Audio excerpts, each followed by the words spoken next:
কথা ছিল রক্ত প্লাবনের পর মুক্ত হবে শস্য ক্ষেত। রাখালেরা পুনর্বার বাঁশিতে আঙুল রেখে রাখালিয়া বাজাবে বিশদ। কথা ছিল বৃক্ষের সমাজে কেউ কাঠের বিপণী খুলে বসবে না। চিত্রল তরুণ হরিণেরা সহসাই হয়ে উঠবে না রপ্তানিযোগ্য চামড়ার প্যাকেট। কথা ছিল শিশু হবে পৃথিবীর শ্রেষ্ঠতম সম্পদের নাম। নদীর চুলের রেখা ধরে হেঁটে হেঁটে যাবে এক মগ্ন ভগীরথ। কথা ছিল আঙুর ছোবো না কোনোদিন। অথচ দ্রাক্ষার রসে নিমজ্জিত আজ দেখি আরশি মহল। রাখালের হাত দুটি বড় বেশি শীর্ণ আর ক্ষীণ। বাঁশি কেনা জানি তার কখনোই হয়ে ওঠে নাই। কথা ছিল চিলঢাকা নদীর কিনারে একদিন ফিরে যাব।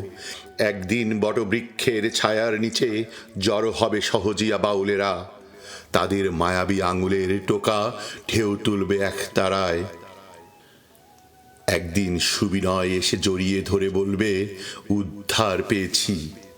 কথা ছিল ভাষার কসম খেয়ে আমরা দাঁড়াবো ঘিরে আমাদের মাতৃভূমি। জল অরণ্য জমিন আমাদের পাহাড় ও সমুদ্রের আদিকন্ত উপকূল। আজন্ম জলাভূমি খুঁজে পাবে প্রকৃত সীমানা তার। কথা ছিল আর্য বা মুঘল নয়, এই জমিন অনার্যের হবে। অথচ এখনো আদিবাসী পিতাদের শৃঙ্খলিত জীবনের ধারাবাহিকতায় কৃষকের রন্ধে রক্তে বুনে যায় বন্দিত্বের বীজ।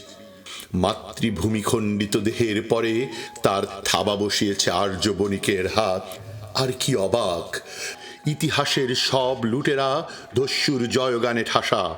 প্রশস্তি বহিরাগত তস্করের নামে নানা রঙা পতাকা ওড়ায়। কথা ছিল আমাদের ধর্ম হবে ফসলের সুষম বন্টন। আমাদের তীর্থ হবে শস্যপূর্ণ ফসলের মাঠ।